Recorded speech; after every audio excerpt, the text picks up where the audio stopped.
พีทีลงนามบทบันทึกข้อตกลงร่วมทุนว่าด้วยการลงลึกการร่วมทุนระหว่างวิสาหกิจจีนและลาวในด้านของเขตพลังงานพิธีลงนามบทบันทึกข้อตกลงร่วมทุน MOA ว่าด้วยการลงลึกการร่วมทุนระหว่างวิสาหกิจจีนและลาวในด้านของเขตพลังงานได้จัดขึ้นในวันที่23ตุลา2025ที่โรงแรมราชวงศ์วันดานิตาโดยเป็นเกียรติเข้าร่วมของท่านพลเอกวิไลหล่าคำฟองรองนายกรัฐมนตรีกระทรวงป้องกันความสงบมีบรรดาท่านรัฐมนตรีกระทรวงอุตสาหกรรมและการค้าคณะนำนครหลวงเวียงจันทร์ประธานบริษัทดาราเจริญสตาร์ออยล์จำกัดบริษัทซิโนเปกฮ่องกงจำกัดพร้อมด้วยแขกถือเชิญทั้งสองฝ่ายเข้าร่วม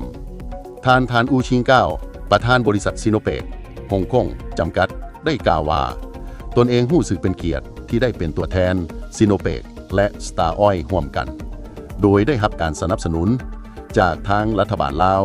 สถานทูตและทางรถไฟลาวจีนด้วยการร่วมมือของซิโนเปนและสตาร์ออยล์ที่แน่นแฟ้นจนประสบผลสำเร็จในการนำน้ำมันผ่านทางรถไฟเข้าสู่ตลาดลาวทั้งสองฝ่ายได้ร่วมกันสร้างปั๊มน้ำมันสังเจียงเพื่อให้บริการลูกค้าออกสู่ภายนอกและมื้อนี้พวกเขาก็ได้ร่วมกันลงนามบทบันทึกขอตกลงร่วมทุน MOA เพื่อพัฒนาการร่วมมือให้แน่นแฟ้นขึ้นอีกบาทก้าวหนึ่งการเซ็นบทบันทึกขอตกลงร่วมทุน MOA ครั้งนี้ได้แสดงออกอย่างชัดเจนถึงการร่วมมือที่ลึกซึ้งระหว่างจีนลาวในด้านความมั่นคงและการจัดหาพลังงานซิโนเปกในนามบริษัทอันดับ5ของ500บริษัทที่แข็งแกร่งยืนการที่จะออกไปยุทธศาสตร์การพัฒนาระหว่างประเทศมีโครงการเส้นทางแนวเดียวเป็นตัวเชื่อมโยงซิโนเปกฮ่องกงมุ่งมั่นที่จะส่งเสริมการขยายทางอุตสาหกรรมเชื่อมโยงทรัพยากรและส่งเสริมวัฒนาการร่วมมือเพื่อขยายธุรกิจสู่ระดับสากลและเป็นผู้ปฏิบัติเวียกที่ทุ่มเทให้โครงการเส้นทางแล้วเดียวสตาร์ออยล์ดำเนินกิจการลึกซึ้งในตลาดลาวมาเป็นเวลาหลายปีโดยเป็นเจ้าของปั๊มน้ำมัน219แห่งและสางน้ำมัน3แห่งซึ่งเครือข่ายที่มั่นคงและประสบการณ์การดำเนินการที่กว้างขวางในท้องถิ่นเฮ็ดให้สตาร์ออยล์เป็นแบรนด์ชั้นนำในด้านพลังงานการร่วมมือระหว่างซิโนเปกและสตาร์ออยล์ถือเป็นการดำเนินการที่จริงจังเพื่อสนับสนุนกลยุทธ์ของลาวในการเปลี่ยนผ่านจากประเทศที่บ่มีทางออกสู่ทะเลไปสู่ประเทศที่เชื่อมโยงทางบกเสริมสร้างความเข้มแข็งในการสร้างประชาคมจีนลาวที่มีอนาคตร่วมกันไว้ซึ่งจิตวิญญาณของเพื่อนบ้านที่ดี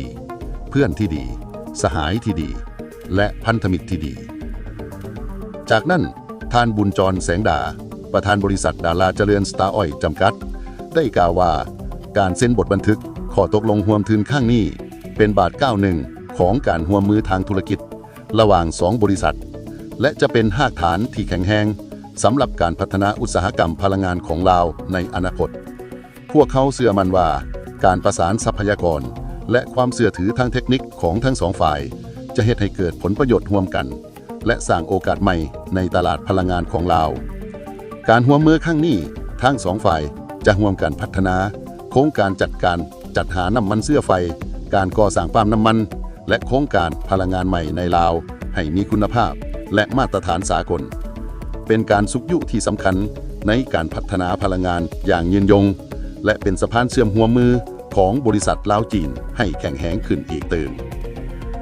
จากนั้นในพิธีก็ได้ลงนามเซ็นบทบันทึกข้อตกลงร่วมทุนว่าด้วยการลงลึกการร่วมทุนระหว่างท่านบุญจรแสงดาประธานบริษัทดาราเจริญสตาร์ออยล์จำกัดและท่านอูชิงเก้าประธานบริษัทซิโนเปกฮ่องกงจำกัดโดยมีท่านพลเอกวิไลหล่าคำฟองรองนายกรัฐมนตรีกระทรวงป้องกันความสงบแขกถือเชิญและภาคส่วนที่เกี่ยวของทั้งสองฝ่ายเข้าร่วมเป็นสักขีพยานภาพและข่าวจากห้องว่าการ